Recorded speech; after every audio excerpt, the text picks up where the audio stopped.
Hi everyone, my name is Anne-Marie Hayes and I'm a research associate on the Joplin campus of KCU. Today I'm going to be introducing student Dr. Bhalla. Student Dr. Bhalla is presenting to us through NERV, which is a national neuroscience interest group. Specifically, NERV stands for Neurosurgery Education and Research Virtual Interest Group. They offer virtual opportunities for student doctors interested in specializing in neurosurgery. So to learn more about NERV, you can click the link that I'm about to put in the chat.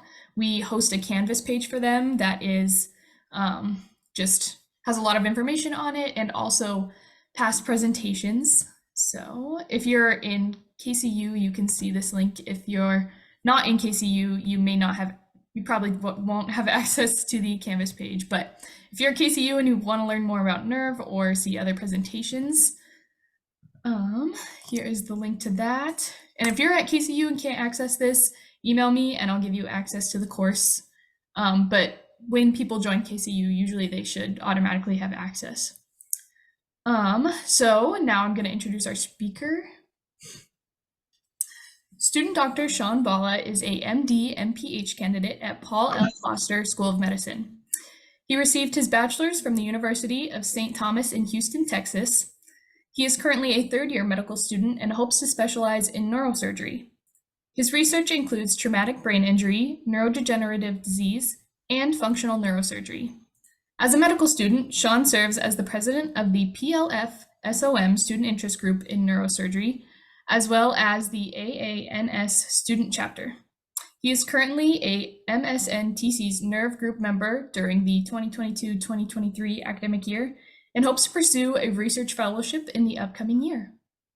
So with that, the floor is yours, student Dr. Bhalla.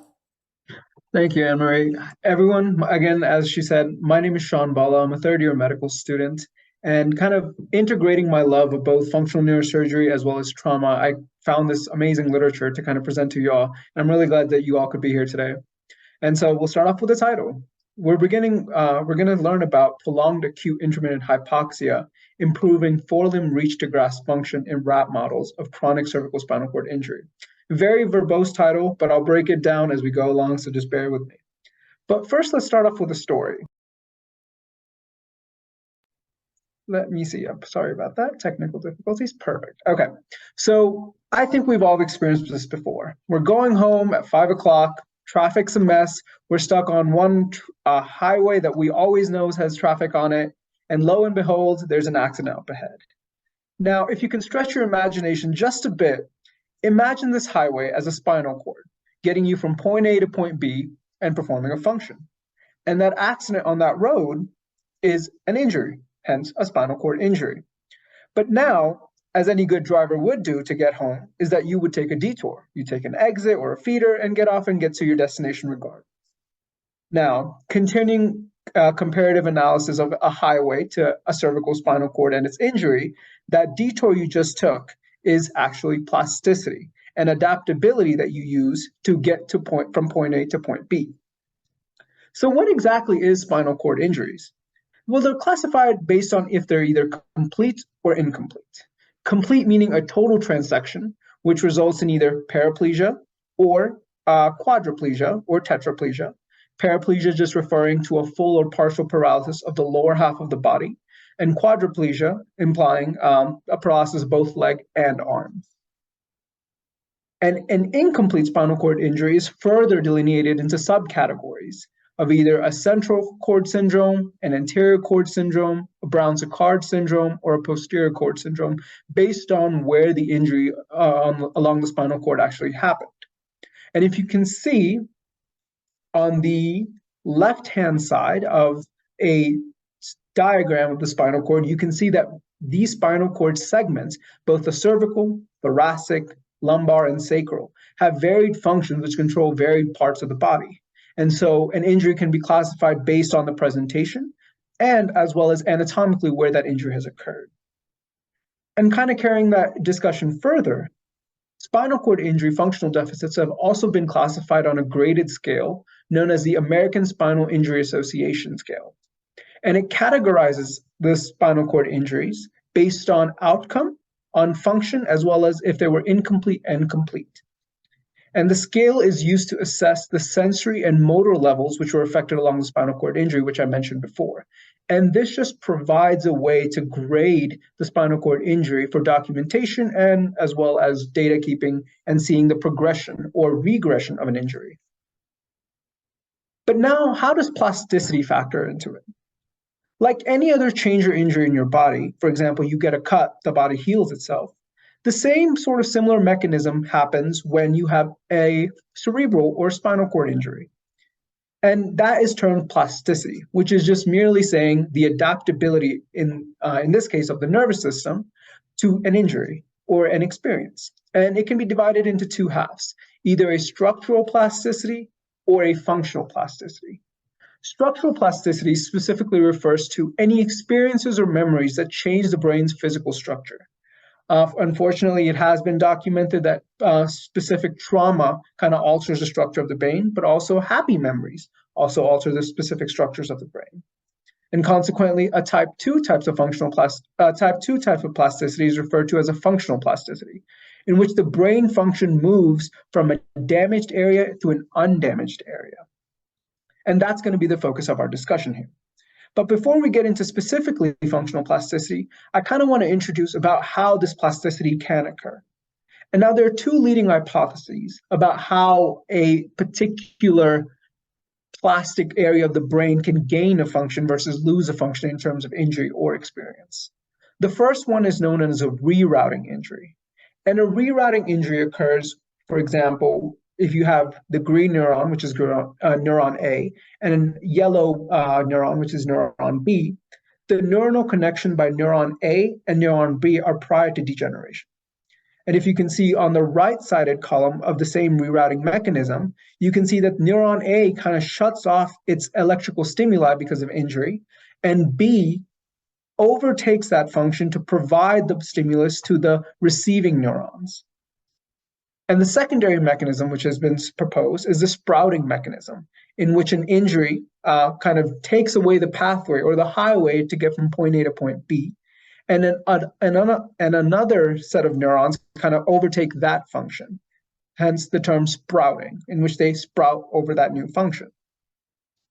And so, as I mentioned, our focus of this paper is going to focus on functional plasticity. So what is functional plasticity and why is it so important in injured states? To understand that, we actually first need to understand what functional plasticity is and what type of plasticities you can have in this category. So say you have an injury, and with that injury, you induce functional plasticity. And so according to current literature, there are actually 4 types of functional plasticity that you can see on the right-hand column. Homologous adaptation, cross-model reassignment, map expansion, and compensatory masquerade. And I'll kind of give a brief synopsis of each, so just so you can understand exactly what I mean by each. So homologous area adaptation is the assumption of a particular cognitive process being adopted by a homologous region on the opposite hemisphere. For example, if you have say you have a function on your left hemisphere and you get injured on your left hemisphere, your right hemisphere kind of uptakes that function and performs that function in lieu of the left hemisphere. That's what's referred to as homologous area adaptation. So the same area, just different hemispheres. Cross-model reassignment, which is the second type, occurs when a structure that was previously devoted to processing a particular kind of sensory input now accepts input from a new sensory modality. Basically, kind of boiling it down to that a region that originally was in communication with another region for a function is able to receive new signal from a different region for the same function. Continuing further, map expansion is when you have the enlargement of the functional brain region based on performance. And I think that's one of the more common ones of the functional plasticities that we have occurred, which is basically coined the term use it or lose it. So if you use an area more, the bigger it grows. And lastly, we have compensatory masquerade, which is a novel allocation of a particular cognitive process to perform a task.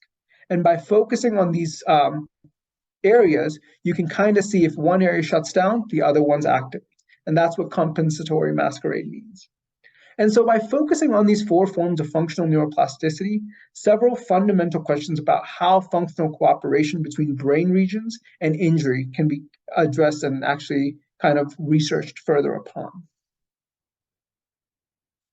And so now we get to the meat of our presentation, which is explaining how functional plasticity has already been shown to occur in experimental models of spinal cord injury. This paper by an individual named Dietz, a researcher named Dietz, kind of assessed whether you have any sort of plasticity that occurs when you have any type of spinal cord damage. And these are well-documented examples of plasticity that occur due to the recovery of movement and motor functions in both human and animal models, as you can see based on the citations I've provided. And in both of these researches, a trauma-induced experimental spinal cord injury was conducted, and motor recovery was recorded as a form of spontaneous functional neuroplasticity. So in both of these research, what they have shown is that regardless of any type of location of injury, there is some form of recovery, specifically motor recovery, in terms of the development of new brain regions dedicated to forming that same function, hence the motor functional plasticity. And kind of carrying this information further, even now in clinical settings, we have observed that patients who have spinal cord injuries over time regain some matter or some minor improvement on function. And if you remember a while back, I brought up the AIH scale, which is the graded scale of spinal cord injury based on functional outcomes. We have seen that specifically some types of spinal cord injuries, either major or minor, show some regression of function and improvement of motor outcomes than the actual injury presentation.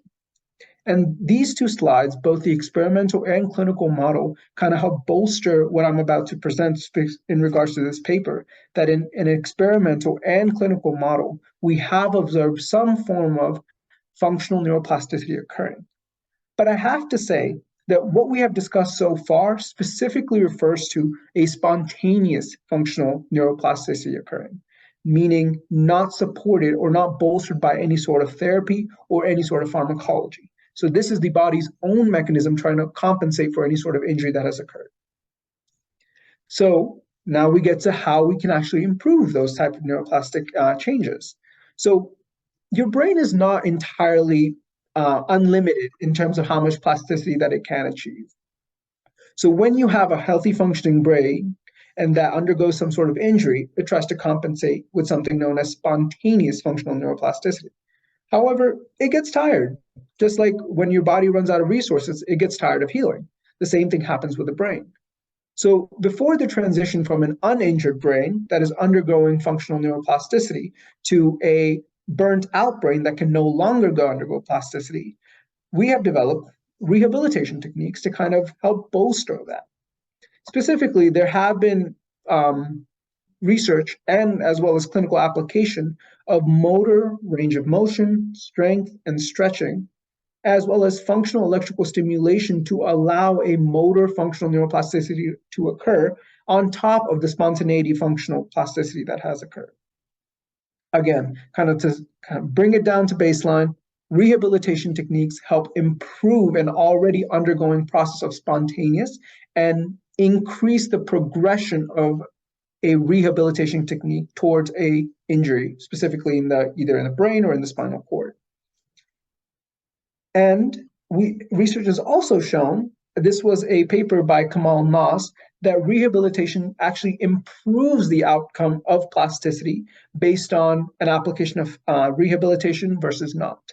So as you can see, let me bring up the laser pointer. Okay, as you can see here, this blue line represents a non-injured state. In this particular study, they were studying rat models based on a cervical spinal cord injury. And in non-injured state, they measured whether the functional recovery was changed based on rehabilitation versus not. You can see that the orange line is the development of spontaneous recovery, meaning injury without rehabilitation techniques applied.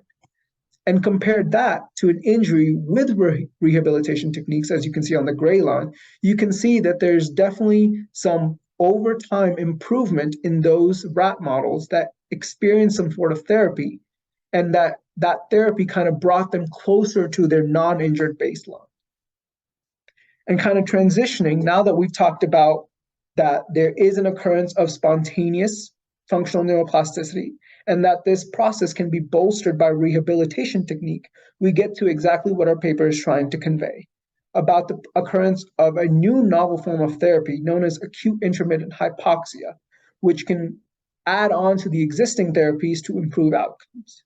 But what exactly is acute intermittent hypoxia? Briefly stated, it's an acute and repetitive and intermittently repetitive episodes of breathing of oxygen-deprived air, meaning hypoxia, alternating with ambient room air. So you're breathing normally, and then you're breathing very shallowly to ensure that you're in a hypoxic condition. And so one strategy to combat the variability in spinal cord injuries is to identify these treatments that have multiple functional benefits across the body.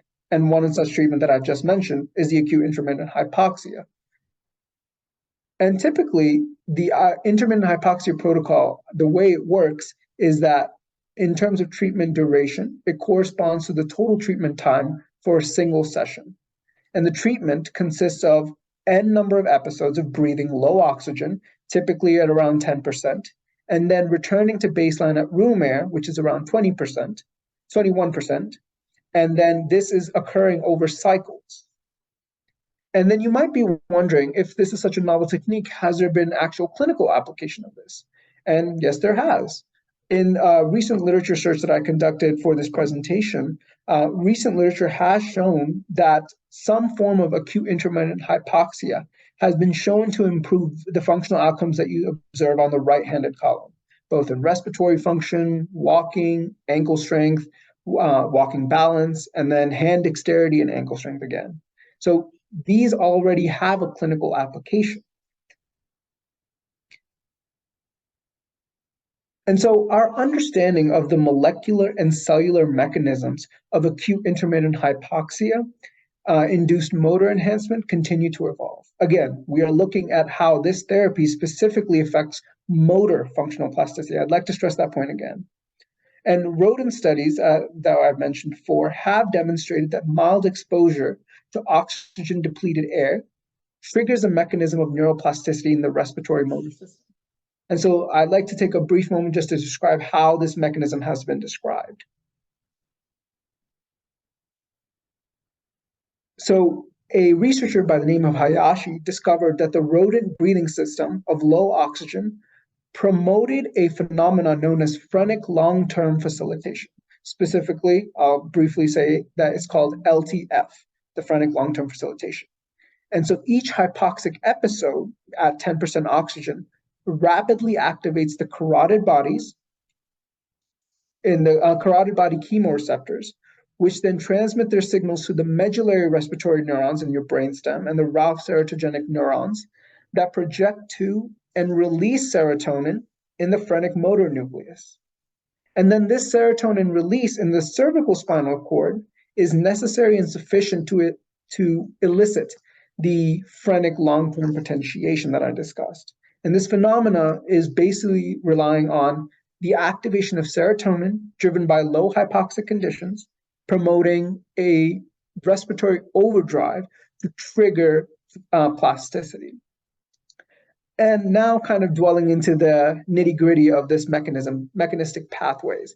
I know this slide seems like a lot. There's a lot of moving characters here. So give me a brief moment. I'm going to use the laser pointer to walk everyone through exactly how this mechanism occurs.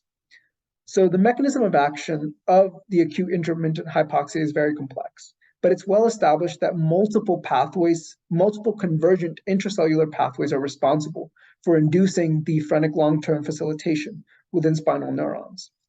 These pathways are mainly described as the Q pathway or the S pathway, based on the type of G protein they activate. The Q pathway activating the GQ subset and the S pathway activating the GS subset. And both of these pathways, while different, they respond to initiating a metabotropic receptor, which then with coupling reactions kind of guide the process forward. So we're going to start with the Q pathway. So what the Q pathway does, the activation of the GQ receptor by the 5-HT2B activates PKC, protein kinase C, which then activates the NOX receptor, activating ROS. That's the first subset of the Q pathway. And then we have the alpha-1 also activating the GQ, and the 5-HT2A also activating the GQ, activating the ERK, and promoting BDNF. And I'll get to why this factor is very important later on, but the key modulator of the GQ pathway and plasticity as a whole has been likely linked to this particular protein called BDNF, brain-derived neurotrophic factor. And then this particular factor activates the mTRKB receptor, activating PKC, leading to the activation of the NMDA receptors and release of glutamate. Consequently, we have the secondary pathway, the S pathway, which activates adenosine and also uses serotonin to kind of trigger the same mechanism of releasing NMDA to glutamate, but going to the GS pathway, adenylate cyclase, cyclic AMP, and kind of transitioning from here, here, and here to activating ITRKB, and then ending up at the same location from NMDA. And then if you tie this back to the highway example, point A is either the S or Q, and point B is either the NMDA receptor releasing glutamate. And so now you might be wondering why there are two specific pathways. Pathway Q has been largely linked to promoting those plasticity factors that I've discussed above about how rehabilitation kind of promotes that functional neuroplasticity. However, the S pathway signal is mostly activated in response to severe hypoxic condition, and that's what delineates these two pathways. Q pathway relies on mild to moderate hypoxia for activation, while the S pathway relies on severe hypoxic conditions. And of course, in a clinical setting, we would not want to make patients or even our experimental animal models extremely hypoxic because it could be injurious to their health. So that's why the Q pathway has been shown to be more activating. Okay, so in regards to the current literature or the paper that I'll be presenting, the authors of this paper had two goals. They first wanted to see if they could improve the reach to grasp function. Now you might be wondering, like, why specifically reach to grasp function? So this particular movement, reaching to grasp, is an ordinarily performed in every day in all living activities, and it represents a key behavior that allows humans to interact with their environment.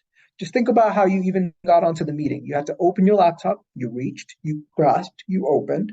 You had to click Zoom, you reached, you pressed, you opened. So that particular motion or that particular movement is vital for us surviving as a human species. And so that particular function, it poses a special interest in the functional recovery of the spinal cord injury patients, which oftentimes in regards to severe injuries kind of lose this function. And they also wanted to see whether prolonged use of the acute intermittent hypoxia therapy kind of helps improve functional outcomes.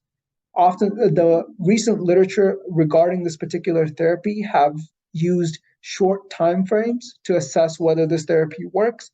So this paper not only wanted to see whether it improved function, which has been shown before, but it also wanted to see whether prolonged use of this improved the function even more than other literatures have suggested. And so to conduct this experiment, what they did is that they designed their study accordingly. So the rats were acclimated for task performance, and I'll get into the task specifically in just one slide. And when they were acclimating to the task, they were given 8 weeks, and then the surgery occurred after they had acclimated or performed those tasks to the researchers' baseline. And so to study the effects of the damage of the white matter pathways which control the forelimb movements, the transection of the lesion was conducted in the third cervical spinal segment, specifically C3. And therefore, damage at that particular location avoid damaging the motor neurons that innervated the forelimb function.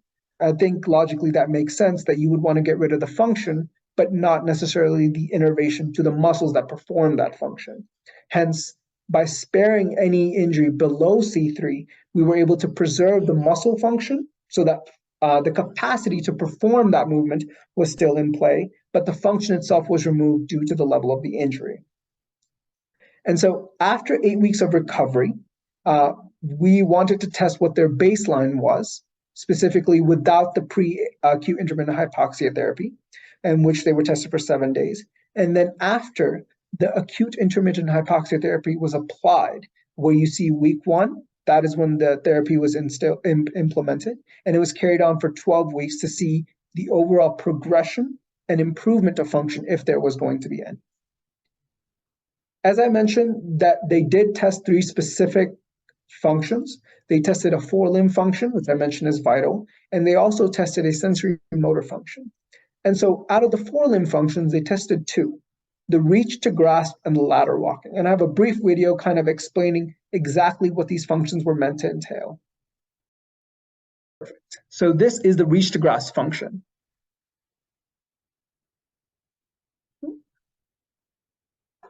So a rat would reach for a desired food pellet between these little spaces here. And to perform that, again, you have to reach, grasp the food, and pull it back. And that exactly was a specific function. So again, reach, grasp, pull back. And then for the ladder test, they set up a lateral rung, which you can see here. And the mouse models were required to use a ladder rung to cross from point A to point B. And measurements were detected based on how many ladder rungs they missed or how many times they had an exposure of the limb below the level of the lowest rung. So let me rewind that one more time. I can show you. So as the rat was walking across the baseline, or the ladder rung, every time his hand was not able to fully grasp the lateral limb, that was considered a deficit. And then I did not find a video for the sensory motor function, but what the test that they did was a test known as the adhesive tape test, in which they would tape a piece of tape to the rat's forepaw, and the rat had to not only detect that there was an unusual object on his body, but also had to take the time to remove it. Hence the sensory motor function tested with this particular adhesive test. Okay, so now we kind of get to exactly into why they injured the cervical spinal cord specifically. There were 3 regions that the researchers injured at the C3 level. They injured the dorsal column. They also injured the lateral cortical spinal tract and the ventral column. And both of these tracts contain, the dorsal column specifically contains a sensory tract. That's why they were testing the sensory motor function. And the lateral and the ventral tracts contain the motor tracts to perform the movement of the reach to grasp. Hence, we have the forelimb function, both the ladder rung as well as the reach to grasp. The lesions, again, as I said, were conducted between C3 and C4, sparing the muscular function, but losing the motor function specifically. And in all the rats, there was a complete damage to the lateral funiculus and part of the ventral funiculus. Again, dorsal funiculus, ventral funiculus. And in some rats, there was also a loss of the ventral funiculus and the lateral part, as I mentioned before. And this was a histology of the rat models that was taken. And you can see that this particular region of the rat here, where you can see compared to the left region here, is completely destroyed. Hence, we know that the transection was a good transection, and we would observe some deficits from it. So how did the actual results of this paper pan out? Specifically, in terms of the reach to grasp function, we observed that rats who were treated with acute intermittent hypoxia for 12 weeks actually showed a significant considerable improvement in the reach to grasp function. We see that, as you can see, this dark black line here shows normoxia, meaning the therapy was not applied, and this acute intermittent hypoxia therapy, which was applied for 12 weeks at a time. And on this y-axis, you can see the percent reaching success. Again, to be successful in this task, you had to reach, grasp, and pull back. And as you can see, that rats who were treated with acute intermittent hypoxia for 12 weeks showed a considerable improvements, even more later down the line than the rats who were not treated with particular therapy, kind of supporting the notion that acute intermittent hypoxia is showing that some sort of functional recovery is occurring in rats with those cervical spinal cord injuries. And then they also wanted to specifically look at individual rats who were treated with acute intermittent hypoxia. And I'll walk you through the graphs again. On the side, we have the reaching success on the y-axis. We have the therapy applied period on the x-axis. and we have a baseline of 40%. And this is what the researchers used to establish the baseline of whether a rat who was not even injured could perform these tasks roughly 40% of the time.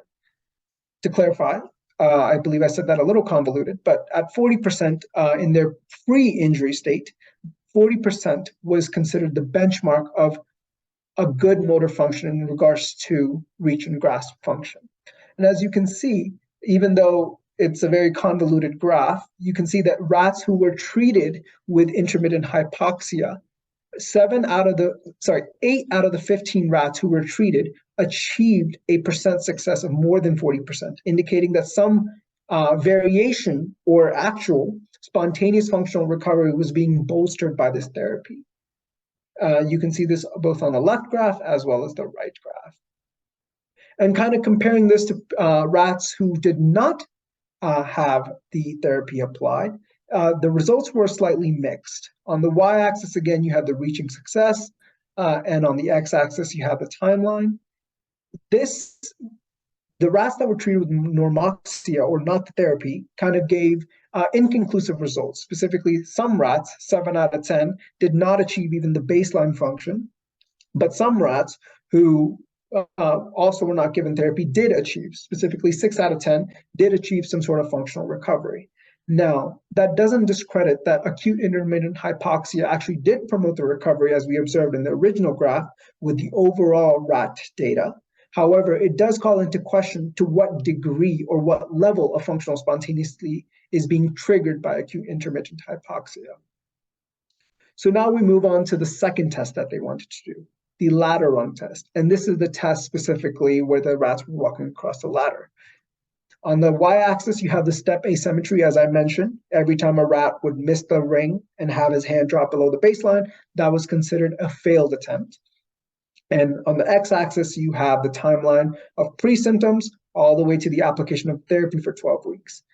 Now, the data here indicated that acute intermittent hypoxia did not have an effect on the ladder performance, both in either normoxic conditions or the acute intermittent hypoxia. Again, this being the experimental state and this being the control state. And you can see that there is no significant difference in terms of step asymmetry in both the rats that were treated with the therapy versus rats treated without the therapy. And a secondary experiment showing step asymmetry versus stride length, because that was also a measurement of this ladder performance test, indicated no significant difference there. So what this data implicates is that regardless of the application of the therapy, the rats who had that cervical spinal cord injury did no better than the rats who did not receive the therapy on ladder performance specifically. And then on to the third test of the forepaw sensorimotor function, we're using the adhesive tape. Again, for this particular experiment, the therapy of acute intermittent hypoxia did not really relegate a lot of useful information specifically in regards to the sensorimotor function. So on the y-axis, you have the time to remove, which is when the rat was able to sense that something was on his paw, recognize and use its motor functions to remove it. And on the x-axis, you have the application of the therapy. And as you can see, that rats with acute intermittent hypoxia fared no better than the rats who were actually given normoxia therapy as a control. You can see that there's no significant difference between those two. And a measurement of the contralateral occurrence was also measured as well. Now, if you remember back to the histology slide, we saw that the right-sided spinal cord injury the function was obliterated based on the histological evidence. So hence we would assume if the right side was, then the ipsilateral function, because in the brainstem you have ipsilateral function, the ipsilateral function would have the deficits. But putting a confluent map of the rats on the contralateral side function shows that the data here indicated that there was no change to the baseline. So the time to remove was increased on the ipsilateral side, as you can see. So these two measurements here, both without the therapy and with the therapy, indicated the ipsilateral damage, which we would have observed to have an increased time because the function was missing, versus the contralateral side, which would have a decreased time because the brainstem in that particular region was intact to perform this function. But the main conclusion you can draw from this slide is that the acute intermittent hypoxia did not have a significant or at all effect on forepaw sensorimotor function. So, kind of bringing this paper onto a whole, we observed that we were able to accomplish improvement of the reach to grasp function, but we were not able to achieve the ladder function test as well as the adhesive withdrawal test based on the application of the therapy. However, this is a very exciting finding that combining with both clinical acute intermittent hypoxia studies in people with cervical spinal cord injury, we can considerably demonstrate that the application and the potential that this therapy has to facilitate a training-induced functional plasticity and recovery of both hand and arm function has been shown to occur. And is also significant that the outcome measure of the step asymmetry and stride length, as well as the adhesive removal, were unaffected. This is in part related to the lack of severe deficits observed in the ladder and adhesive removal tasks. And the researchers kind of clarified further that had they done a complete obliteration of both the ipsilateral and the contralateral spinal cord injury, that they could have possibly observed improvement in both the ladder function as well as the adhesive removal. Now, I kind of wanted to bring about the discussion of exactly why in this particular study with only an ipsilateral deficit, why those functions couldn't be recovered. And as I mentioned before, that the key factor driving all of plasticity, or at least a majority of plasticity, is a factor known as BDNF, which is the brain-derived neurotrophic factor, which is a key molecule involved in the plastic changes related to anatomy and related to learning and memory. And this particular BDNF gene provides instructions for making a protein, specifically the BDNF, which promotes the survival of nerve cells by playing a role in their growth, their maturation, and the maintenance of these cells as well. And it is a key molecule, as I keep reiterating, involved in the plastic changes related to motor function and learning and memory.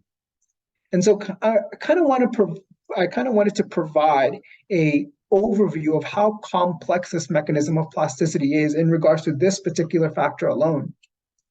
But one thing that I really want to stress is, again, BDNF leads to the activation of serotonin as well as neuroplasticity. And this little triad of plasticity marker, promoting serotonin, promoting neuroplasticity, was discussed earlier on in the presentation, where I talked about how acute intermittent hypoxia promotes a serotonergic surge, kind of promoting that plasticity that we observed in long-term facilitation. And kind of also bringing about one more particular factor about how BDNF is specifically related to CREB, which is a cyclic AMP response elemental binding protein, how the relationship between BDNF and CREB kind of drives much of the plasticity observed on this triad. So the relationship of BDNF, CREB, kind of works in junction with both BDNF, serotonin, and neuroplasticity. And this particular part of this figure kind of illustrates how complex this mechanism is to understand. But I kind of want to return to my other point that I was hoping to bring up about why particular functions could not be recovered based on the literature of the ladder rung test as well as the adhesive removal test. And that kind of brings up the point of polymorphisms in BDNF that alter plasticity outcome. Now, I keep reiterating that BDNF is a very important factor in terms of plasticity. However, naturally occurring polymorphisms within the particular gene and mutations in the protein have been recorded. Specifically, a mutation changing valine to methionine at position 66 within the gene alters much of the function of both the gene and its subsequent protein formation. Literature has revealed that there's considerable temporal variability among rats in their response to combined acute intermittent hypoxia and reach training.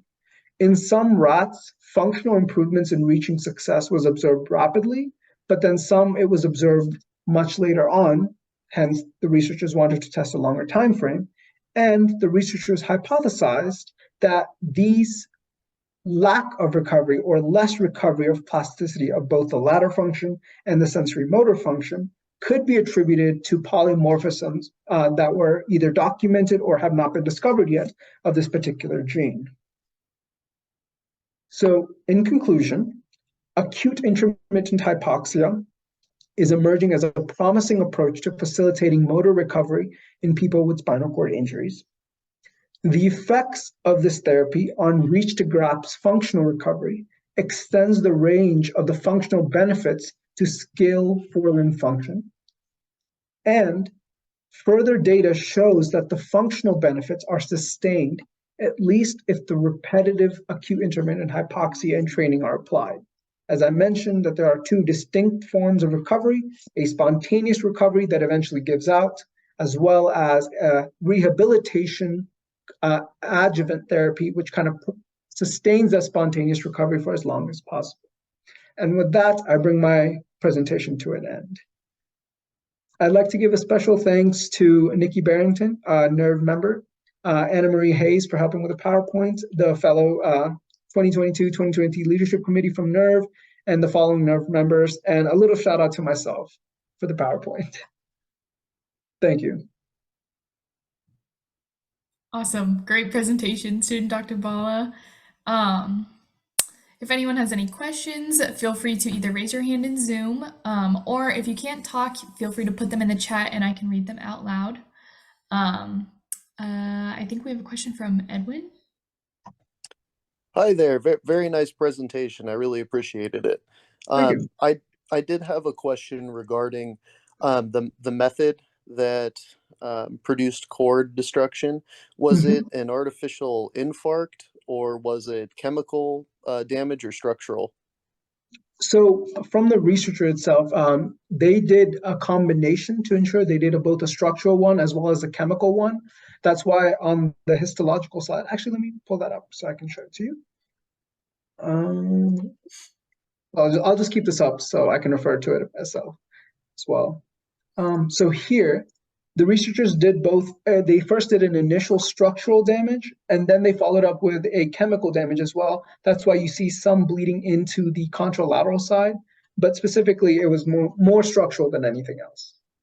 Gotcha. Okay, thank you very much. The reason I was asking is because there's a method, I don't know if you've heard of it,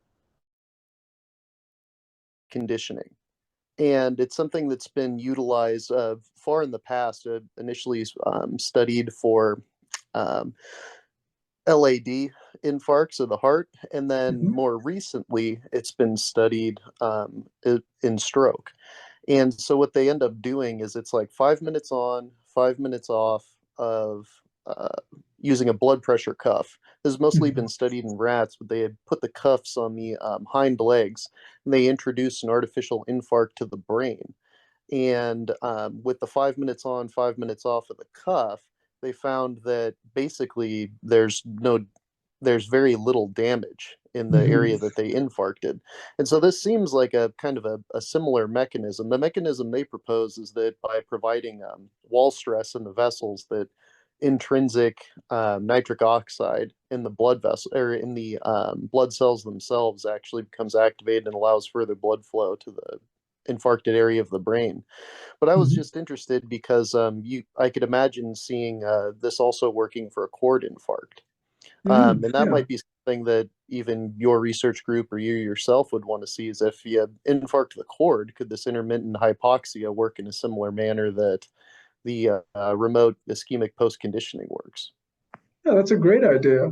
And while kind of researching more on this topic specifically, I did find some papers kind of bringing about a concept that you mentioned as well, that I brought up as well. And it kind of made me wonder and kind of made me had a gripe with this paper, is that I wish they had provided a immunofluorescence image of the spinal cord injury post-treatment to see if there was any recovery of both the structural environment as well, just to see if we're recovering function also leads to the improvement of structural plasticity as well. Yeah, very cool. Thank you for sharing this. Of course, yeah. Any other questions, comments? It looks like Taylor has a question. Yeah, congrats, Sean, on your presentation. That was really good and really thorough and really well laid out. I just have a quick question. In your in your review of the literature, did you find anything regarding the interplay between this method and also like brain-machine interfaces? Because I'm wondering if this could be used as an adjuvant therapy alongside the implementation of this, but I know that there's very limited clinical application of this. Is still very new, but I just didn't know if you saw anything in the literature that talked about maybe doing this in the acute setting prior to the implementation of a BCI or a BMI. And not particularly. I don't think I've seen a particular research discussing that particular combination, but I did run across some literature with the use of this therapy in an acute setting. So I can speak to that, but I can't speak to the other ones. From this particular slide here, it has been shown to work in a relatively acute setting, like 1 day to 5 days to a week. But kind of the stress of this project that the researchers wanted to emphasize is that they wanted to see whether a chronic use of this kind of promoted a increased recovery versus a stagnant recovery, which we see with a lot of other therapies. So the researcher, this particular therapy has shown that longer use of this kind of keeps the plasticity going until it can no longer occur. But that is a very interesting point that you bring up. I think they later down the line, maybe even I could do an experiment like that, that kind of relates this therapy to a combination that you mentioned to see if there's some sort of improvement in outcome. That's a good idea. But to answer your question more succinctly, I did not come across any research that specifically addressed that. Yeah, thank you. Yeah, it's still really new, but I just didn't know if there was any literature on it because I don't really know anything about this topic, to be honest with you. But I just didn't know if there was any interplay there. But thank you, and great presentation again. Thank you. If not, thank you so much again, student Dr. Bhalla. Great presentation. All of your visuals were very well explained, and it all came together really well, I think. It was good yesterday during the practice run, but it was great today, so well done. I think the animations advice helped. I'm glad. Thank you everyone for being here today. Have a good weekend, everyone, and thank you so much again, student Dr. Bhalla. Thank you very much, everyone. You have a wonderful afternoon.